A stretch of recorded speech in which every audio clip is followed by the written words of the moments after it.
Welcome to the Bootstrap section of this course. This is where we kick things off with creating our custom theme. This section is all about creating a static HTML and CSS website, and we'll create it exactly how we want our WordPress theme to look. However, don't worry about WordPress at the moment. We just build this as we would do with any normal HTML website, and then we handle the conversion to WordPress in a later section. The first thing we need to do is to grab the Bootstrap core CSS and JavaScript files. And to do this, we need to head over to getbootstrap.com. This will take us to the version 4 of Bootstrap. I'm using version 4.3, and I would recommend you use the same if possible. To get started with Bootstrap, I'm going to go over to the documentation in the introduction section. On here, we have some quick start links. We have a CDN link for the CSS and also the JavaScript. And then below this, we have a starter template for our index page, and we'll come back and grab this soon. For now, though, I'm going to click on the download button from the menu, and then click on the compiled CSS and JavaScript link, and then start off the download with this button here. I'll be using this compiled CSS and JavaScript download, which will get us started really quickly. Once this is done, we can click on the package and unzip. Once this is unzipped, I'm going to move this over to the desktop. So let's drag this over. And then I'm going to rename this. So the name I'm going to call this is Tranquil-BS. So this is for the Tranquil Bootstrap version of our project. And later on, we'll create a Tranquil WP, which is for our WordPress conversion. The next thing I'm going to do is to grab the images. The images are included with this course, so go ahead and grab those if you haven't done that yet. And then drag these over into our folder. I already have Visual Studio Code open here, and you can use any text editor which you like for this course. To get started in VS Code, we just need to drag over our project folder, and then this will open up with the contents in the sidebar. This compiled version uses various CSS and JavaScript files. I'm just going to be using the bootstrap.min.css for this course, which is a minified version of the main CSS, which includes the available Bootstrap layouts and components we need.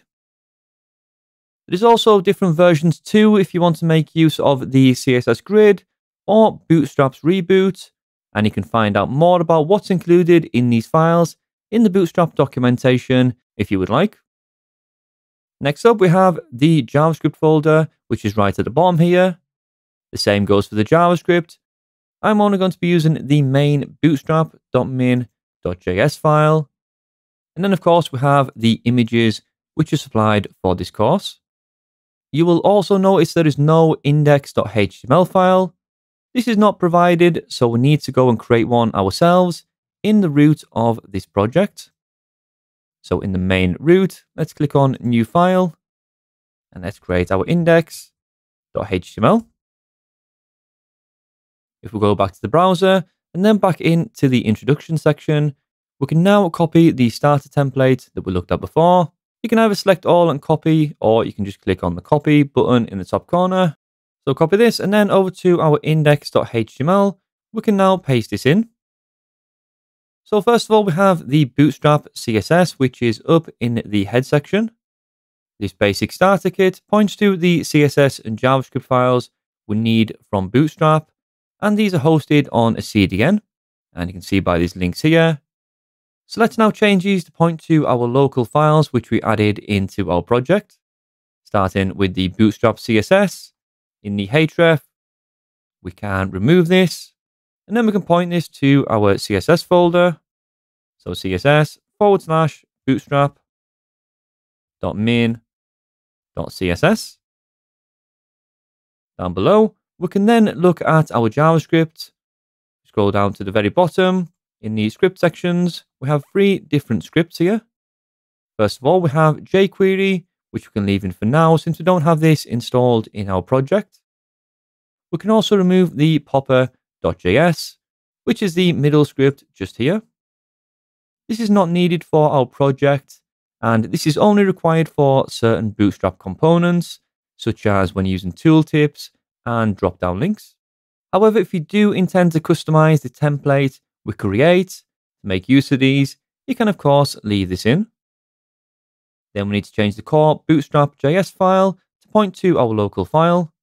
So if we remove the source here from the CDN link, and then change this to our JavaScript folder, and the file we want is bootstrap.min.js. Along with the core Bootstrap CSS we've been provided, we also want to add our own custom styling to override any of the default Bootstrap styles, which we can do with a custom CSS file. So back in the sidebar, in the CSS folder, we can create a new file, and this is called custom.css. We need to then link this in the index.html to point to this new file. So up at the top, we're going to add this just after the core Bootstrap CSS. Let's add a comment of custom CSS. We can then add our link.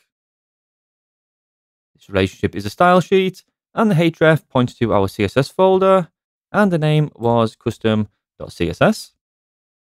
So as with any other website project, we should include our own custom style sheets last, so they will then be loaded last and override any of the style sheets above if required. In our case, the custom Bootstrap CSS. The last thing to do is to change this page title to be Tranquil Spa.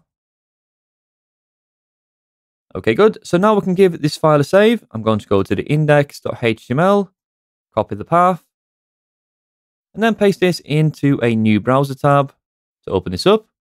You can also go into your project folder and double click on the index page to be taken to this. And now we see the hello world text, which is from our sample code, which is H1 just here. So that's it now for our project setup. I will see you now in the next video, where we'll begin customizing our theme by adding Google Fonts.